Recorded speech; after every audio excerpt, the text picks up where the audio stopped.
मित्रांनो, ठरलं तर मग या मालिकेच्या आजच्या भागामध्ये साक्षी ज्या बुटीकमध्ये गेली होती त्या बुटीकमध्ये अर्जुन आणि सायली जातात आणि त्याचबरोबर साक्षी शिखरे इथे आली होती का 6 महिन्यापूर्वी, तुमची क्लायंट होती का ती, असं विचारतात. ज्या मुलीचं बुटीक असतं ती मुलगी खूपच घाबरते. तेव्हा अर्जुन बरोबर तिच्या त्या चेहऱ्यावरील एक्सप्रेशन ओळखतो आणि त्याला क्लू मिळतो की नक्की काहीतरी गडबड आहे. तसेच आश्रमात सुद्धा पुरावे शोधण्यासाठी आता अर्जुन, चैतन्य आणि सायली हे तिघेही गेलेले असतात. सायली मधुभाऊंच्या बायकोचा फोटो हातात घेते, अगदी इमोशनल होते व त्या फोटोकडे पाहून ती आता बोलत असते की निराधार मुलांनी हसत खेळत जगावं ही तुमचीच इच्छा होती ना, आणि तीच तुमची इच्छा, तुमचं स्वप्न पूर्ण करण्यासाठी आम्ही इथे आलो आहोत. त्यामुळे काहीतरी पुरावे आम्हाला सापडले पाहिजेत आणि त्यासाठी तुमच्या आशीर्वादांची खूप गरज आहे, असं ती त्या फोटोकडे पाहून म्हणत असते. आता सायली रडत असताना नेमका अर्जुन पाहतो आणि त्यालाही खूप वाईट वाटतं. तो मनात विचार करतो, मला आता हा मिसेस सायलींचा त्रास कमी करायलाच हवा, त्यांचं हे घर मिळवून द्यायलाच हवं. तेव्हा तो आता तिच्याकडे पाहतच राहतो. तेवढ्यातच चैतन्य तेथे येतो आणि म्हणतो, अर्जुन हे बघ, मी गार्डनमध्ये शोधतो, तू इथे शोध. पण त्याला समजतं की अर्जुनचं लक्ष सगळं सायलीकडे आहे. तेव्हा चैतन्य आता अर्जुनला म्हणतो, अरे आता प्रेमापोटी तुला काम सुद्धा दिसत नाही का? तेव्हा अर्जुन म्हणतो, थांब जरा, त्या समोर आहेत. अरे त्यांचा त्रास बघ ना तू, त्यांना किती त्रास होतोय या गोष्टीचा.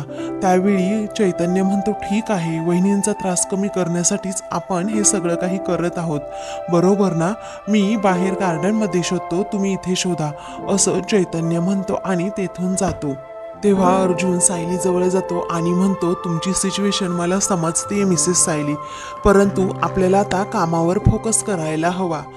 तुम्ही असं करता का, तुम्ही मधुभाऊंच्या रूमपासून सुरुवात करा. तुम्हाला जर काही विचित्र आढळलं, तुम्हाला वेगळी वस्तू सापडली तर मग मला त्याबद्दल तसं सांगा, मी लगेच येतो तिथे. तेव्हा सायली आता ठीक आहे असं म्हणते आणि मधुभाऊंच्या रूमकडे जाते. आता तेथे गेल्यानंतर तिला खूपच आनंद होतो. तिला पूर्वीचे दिवस पुन्हा आठवू लागतात. पण ती आता स्वतःला सावरते, स्वतःच्या भावनांवर आवर घालते आणि आपलं काम करू लागते. तर दुसरीकडे अर्जुन हा फोटो फ्रेमच्या मागे सुद्धा काही पुरावे येत आहेत की नाही हे चेक करत असतो. इकडे सायली ही आता कपाटांच्या खाली पाहते तर तिला आता तेथे काहीतरी सापडतं. ती दुसरीकडे जरा कपाट ढकलते आणि पाहते तर पण तेथे कागदाची चिठ्ठी असते. त्यामुळे ती आता वैतागूनच ती फेकून देते, कारण तिला असं वाटत असतं की लवकरात लवकर काहीतरी क्लू मिळावा, जेणेकरून ही केस लवकर संपेल, आपलं घरही वाचेल. इकडे अर्जुन किचनमध्ये आलेला असतो आणि प्रत्येक वस्तू चेक करत असतो. त्यावेळी आता तो मोबाईलची टॉर्च देखील लावतो आणि अख्खं किचनच अगदी पिंजून काढतो, करून आपल्या हातात काही ना काही पुरावा लागेल या आशेने. तर आता तो लगेच सायलीला विचारतो, मिसेस सायली तुम्हाला काही सापडलं का? मग आता ती मोठ्यानेच म्हणते, हो मी शोधतीये. असं म्हणून ती आता स्वतः उठते आणि म्हणते की सायली, ही वेळ ढासळून जाण्याची नाहीये, ही वेळ काम करण्याची आहे, काहीतरी पुरावे शोधण्याची आहे. कारण जर अशी मी ढासळून गेले तर मग काहीच होणार नाही. या भीतीने आता सायली लगेच पुन्हा कामाला लागते. इकडे अर्जुन आपले प्रयत्न करतच असतो. तेवढ्यातच चैतन्य आता तेथे येतो आणि विचारतो, अर्जुन काही सापडलं का रे? तेव्हा अर्जुन म्हणतो, नाही रे सापडलं, अजून तरी काहीच सापडलं नाहीये. तेव्हा चैतन्य म्हणतो, मलाही अजून काहीच सापडलं नाही. आता ना खूप भीती वाटायला लागली, कारण मी इकडे गार्डनमध्ये बॅक साईडला सुद्धा शोधलंय. त्यावेळी अर्जुन आता टेन्शनमध्ये येतो. मग पुढे आता तो म्हणतो की मिसेस सायली सुद्धा आतमध्ये शोधतायत, पण त्यांनाही अजून काही सापडलं नाही. मला काही कळत नाही कसं करावं आता. त्यावेळी आजचा दिवस वाया जातो की काय, अशी भीती चैतन्याला वाटते. अर्जुन म्हणतो, नाही, असं काहीही होणार नाही. ठिकाणी मर्डर झाला होता ना, त्या ठिकाणी आपण अगोदर शोधूयात. तेव्हा चैतन्य म्हणतो की मला तर असं निगेटिव्ह फील होते, कारण आजचा दिवस वाया जातो की काय, अशी भीती चैतन्याला वाटत असते. मग अर्जुन म्हणतो, नाही नाही, अशी हार मानून चालणार नाही, आपल्याला काही ना काही शोधायला हवंच.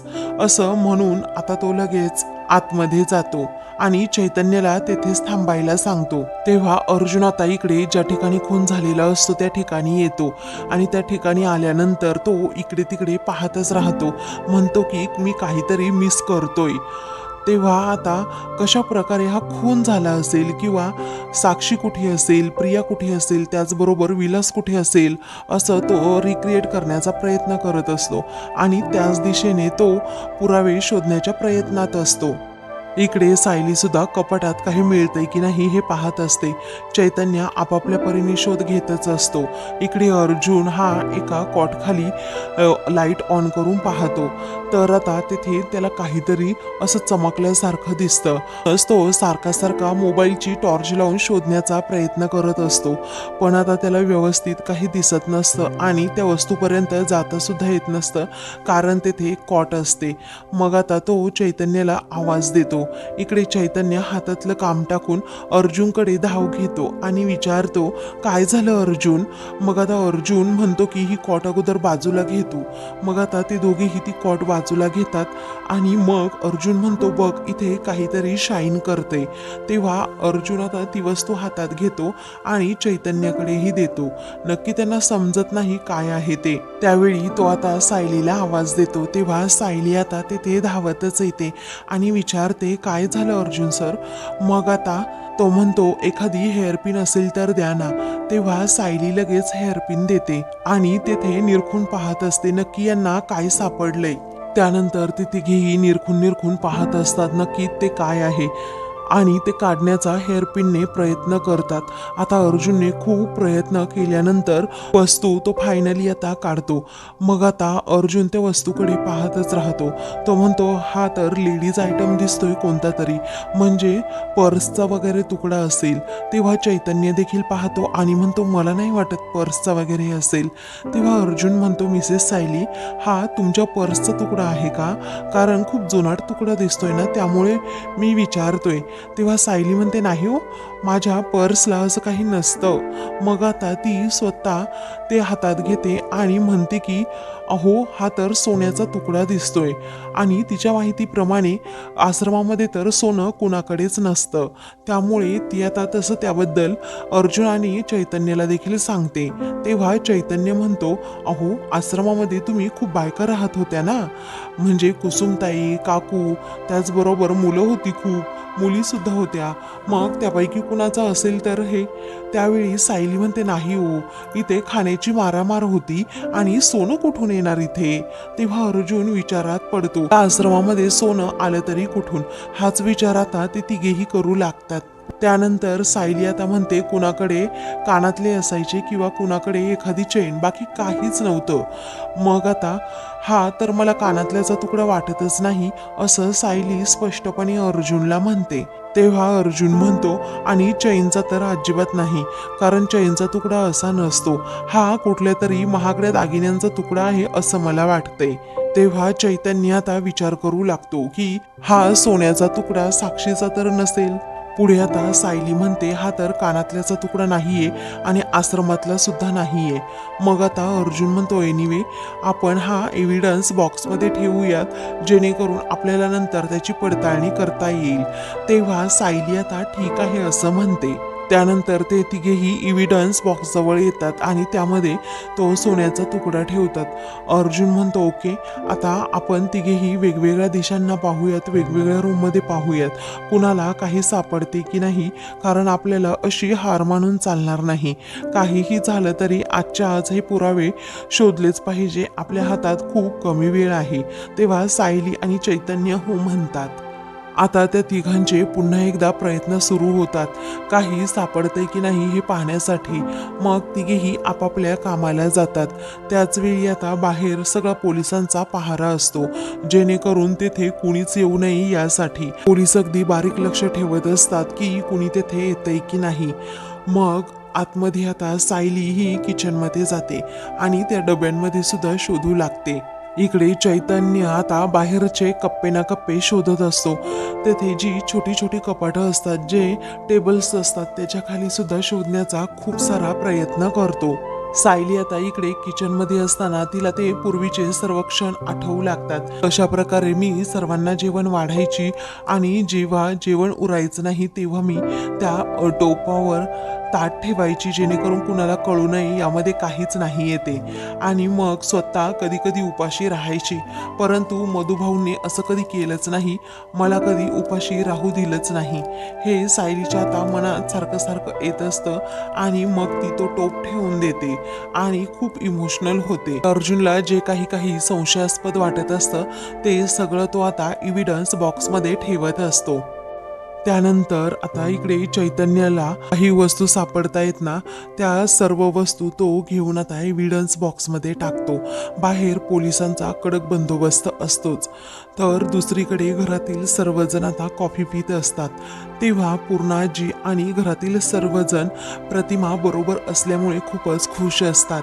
पुढे आता पूर्णाजी म्हणतात, आज प्रतिमा आपल्याबरोबर कॉफी प्यायला आहे तर किती छान वाटतंय ना. तेव्हा सर्वजण म्हणतात हो. मग पूर्णाजी आता प्रतिमाला विचारतात, अगं तुला आठवतंय का ग प्रतिमा, लग्नानंतर जेव्हा तू घरी यायचीस तेव्हा सर्वजण आपण असंच कॉफी प्यायला बसायचो. प्रतिमा आता त्यावर काहीच बोलत नसते, एकदम शांत शांत असते. तर प्रिया आता मुद्दामच हसण्याचं नाटक करते, कारण तिचा आता प्लॅन फेल झालेला असतो. तर आता कल्पना जुन्या आठवणी सांगू लागते. जेव्हा प्रतिमाचं लग्न झालं होतं तेव्हा ती सतत इकडे माहेरी यायची. मग पूर्णाई तुम्हाला आठवतंय का, आपण प्रतिमाला किती चिडवायचो की प्रतिमा सतत माहेरी असते, याचा अर्थ रविराज भाऊजी तुम्हाला त्रास देत असतील. तेव्हा अश्विन म्हणतो की रविराज काका आणि प्रतिमा आत्याला छळणार असं कधी शक्यच नाही. तेव्हा सर्वजण हसू लागतात. त्यानंतर काही वेळाने पूर्णाजी आता प्रतिमाला विचारतात, हे बघ मी तुला एक विचारते, म्हणजे लग्न झालं ना तुझं तेव्हा सुद्धा हाच प्रश्न विचारायची आणि आज सुद्धा हाच प्रश्न विचारतीये. हे बघ त्या घरी तुला काही त्रास तर नाही ना बाळा. मग आता प्रतिमा डायरेक्ट बोलू लागते आणि म्हणते नाही, रविराज आहेत ना, असं म्हणून ती गालातच हसते. तेव्हा प्रियाला जरा धक्काच बसतो, कारण प्रियाचं नावच तिने घेतलेलं नसतं. तेव्हा पूर्णाजी म्हणतात, तुला एक सांगू का, तेव्हा सुद्धा तू असंच उत्तर द्यायची आणि एवढ्या वर्षानंतर तू सेम असंच उत्तर दिलं आहेस बाळा. त्यानंतर आता अश्विन हसतो. मग आता अस्मिता म्हणते, मला असं वाटतं ना रविराज काकांना खूप रोमॅन्टिक असणार आहे आणि तेव्हापेक्षा ना आत्ता प्रतिमा आत्यांवर तो खूप प्रेम करत असेल, त्यांची काळजी घेत असेल, त्यांना जीव लावत असेल, म्हणूनच प्रतिमा आत्याला तिथे एवढं करमतंय. मग आता प्रतिमा एकदम शांत असते, तर कल्पना आणि पूर्णाजी या दोघीही तिच्यावर हसतात. तेव्हा अश्विन म्हणतो, ऑफकोर्स करणारच ना प्रेम, कारण प्रतिमा आत्याची किती वर्ष रविराज काकांनी वाट पाहिली आहे, तुला तर माहीतच असेल ना. तेव्हा प्रतिमा आता त्या गोष्टीचा विचार करत असते की रविराजने एवढी वर्ष माझी वाट पाहिली. प्रिया आता म्हणते, मी सुद्धा माझ्या आईवर खूप प्रेम करते, असं म्हणून ती आता पुन्हा हक्क दाखवू लागते आणि म्हणते, हो की नाही गाई, मी करते ना तुझ्यावर प्रेम. मग आता प्रतिमा काही न बोलता इकडे कल्पना आणि पूर्णाजींना विचारते की सायलीला उशीर होईल का यायला. तेव्हा प्रियाला आता खूपच राग येतो, कारण तिच्या प्रश्नाचं उत्तर देणं प्रतिमाने टाळलेलं असतं आणि त्यामुळेच प्रिया रागातच प्रतिमाकडे पाहू लागते. त्यानंतर आता कल्पना म्हणते, हो मला तर असं वाटतंय की त्यांना यायला उशीरच होईल, पण त्या आश्रमामध्ये काय चाललं असेल ना काय माहीत, असं म्हणून आता ती लगेच काळजी व्यक्त करते. तेव्हा पूर्णाजी म्हणतात की देव त्यांना त्यांच्या कामामध्ये यश देऊ देत, कोणतंही विघ्न नाही येऊ देत, अशी प्रार्थना आता त्या देवाकडे करतात. आता कल्पना पण म्हणते, देवाच्या कृपेने त्यांचं काम होऊ देत अगदी व्यवस्थित. तर प्रतिमा विचारते, मी वर जाऊ का तोपर्यंत. पूर्णाजी म्हणतात, हो जा ना, तुला कुणी अडवलंय का बाळा, हे घर तुझंच आहे, असा संकोच मनात बाळगू नको. आणि तू अर्जुन व सायलीची खोली अजून पाहिली नाहीये ना, ती पण पाहून ये. आता पूर्णाजी म्हणतात. तेव्हा प्रतिमा हो असं म्हणते. तर प्रियाला आता धक्काच बसतो. ती म्हणते, आई मी येते हा तुझ्या बरोबर. मग प्रतिमा म्हणते नको, तू नको येऊ माझ्या बरोबर, असं ती इशारा करून जेव्हा सांगते तेव्हा प्रिया म्हणते अगं आई, वर चढताना जर तुला काही त्रास झाला तर तुझ्या बरोबर कुणीतरी असायला हवं ना, म्हणून मी म्हणतीये. अस्मिता लगेच म्हणते अगं प्रतिमा आत्या, तन्वी एवढी प्रेमाने तुला म्हणतीये, तुझी काळजी घेतीये, तर घेऊन जा ना तिला बरोबर. आता प्रतिमाचा नाईलाज होतो म्हणून प्रियाला आता लगेच तिच्या बरोबर घेऊन जाणं भाग पडतं. मग त्या दोघीही तेथून जातात. सायली, अर्जुन आणि चैतन्य आपापल्या परीने आता पुरावे शोधण्याचा प्रयत्न करत असतात. ते तिघेही अगदी मन लावून ते पुरावे शोधत असतात, जेणेकरून आज काहीतरी हाती लागावं आणि केसचा कायापालट व्हावा, यासाठी तिघांनीही आता अगदी जोमाने प्रयत्न करणं सुरू केलेलं असतं. मग त्यानंतर सायली आता किचनमध्ये जाते आणि तेथे असणाऱ्या त्या लाकडावर पाहते, तर तेथे आता काहीतरी असतं आणि ते तिला संशयास्पद वाटतं. म्हणून ती आता लगेच बाहेर येते आणि बाहेर आल्यानंतर त्या एव्हिडन्स बॉक्समध्ये ते ठेवते आणि लगेच आतमध्ये चाललेली असताना अचानक थांबते. आता ती लगेच मागे पाहते आणि मागे पाहिल्यानंतर तिला एक तिथे फट दिसते आणि त्या फटीमध्ये काहीतरी अडकल्यासारखं तिला दिसतं. त्यामुळे ती आता त्याच्याकडे खूप वेळ पाहत राहते. तिला काहीतरी ती वस्तू संशयास्पद वाटते. म्हणूनच ती आता लगेच अर्जुनला आवाज देते, अर्जुन सर, चैतन्य भाऊजी इकडे या पटकन. मग आता ते दोघेही तिथे येतात आणि तिथे आल्यानंतर विचारतात काय झालं. तेव्हा सायली आता ती फट दाखवते आणि म्हणते पहा ना, इथे काहीतरी आहे या फटीमध्ये अडकलेलं. तेव्हा अर्जुन म्हणतो हो, असं म्हणून आता तो सेफ्टी पिनने जे कार्ड अडकलेलं असतं ते कार्ड तो काढतो आणि त्याच्याकडे पाहतच राहतो. आता सायलीलाही समजतं काहीतरी संशयास्पद आहे इथे.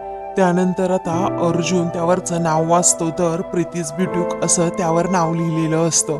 मग आता सायलीला अर्जुन विचारतो की तुम्ही हे नाव कधी ऐकलंय का मिसेस सायली. त्यावेळी आता सायली म्हणते नाही हो, कधीच नाही ऐकलं मी, आणि या नावावरून असं वाटतंय की महागड्या कपड्यांचं हे दुकान असणार आहे. तेव्हा अर्जुन, चैतन्य एकमेकांकडे पाहतच राहतात की ही असली महागडी कपडे नक्की कोण वापरत असेल, हा विचार तिघांनाही पडतो. त्यानंतर सायली सांगते ह्या अशा किंवा कुठल्याच दुकानात आम्ही कपडे घ्यायला गेलोच नाहीये, कारण आमचे सर्व कपडे तर कुसुमताई शिवायची, असं म्हणून सायली आता सत्य सांगते.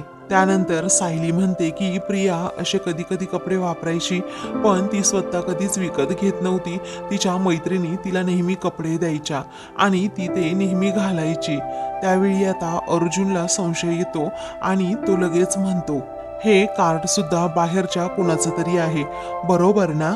आणि या कार्डची अवस्था पाहून असं वाटतंय की हे 1.5 वर्ष नक्कीच जुनं असू शकतं.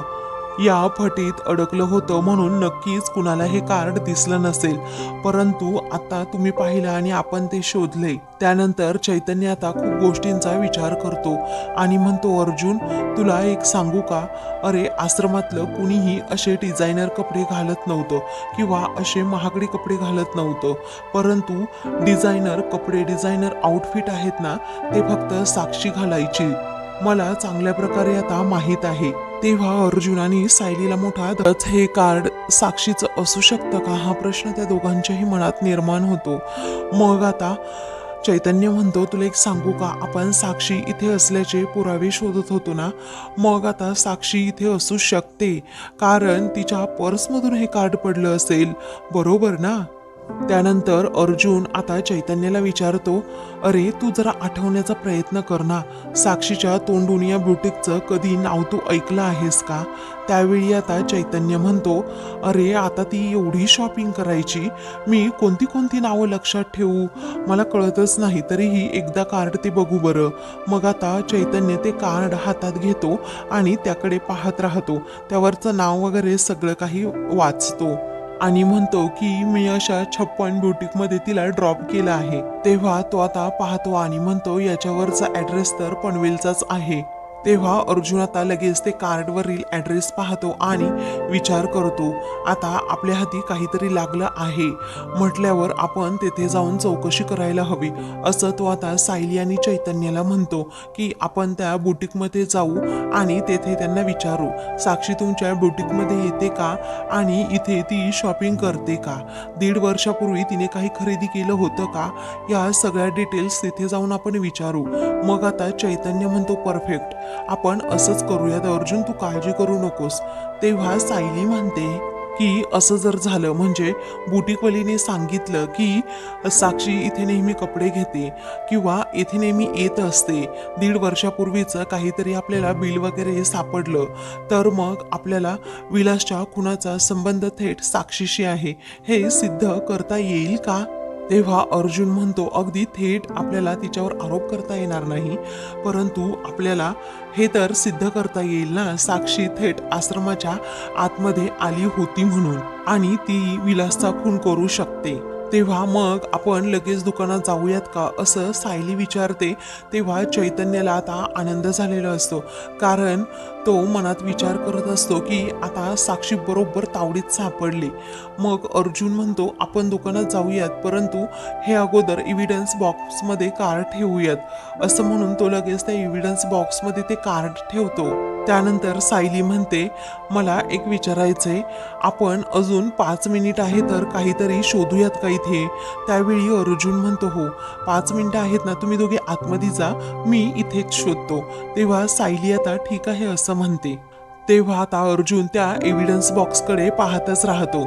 तर आता मित्रांनो, पुढील भागामध्ये अर्जुन हा ली आणि चैतन्याला म्हणतो, आपल्याला आज जे काही एव्हिडन्स सापडले आहेत ना, त्यावरून एक तरी सिद्ध झालं ना की साक्षी इथे आली होती, तरीही आपल्याला खूप मोठा प्रूव्ह मिळू शकतो. तर अर्जुन, चैतन्य आणि सायली हे तिघेही त्या प्रीतीज ब्युटीकमध्ये येतात आणि गेल्या 6 महिन्यामध्ये साक्षी शिकरे तुमची क्लायंट होती का असं विचारतात. तेव्हा ती मुलगी जरा घाबरतेच. अशाच मालिकेंचे पुढील भाग पाहण्यासाठी चॅनलला सबस्क्राईब करा.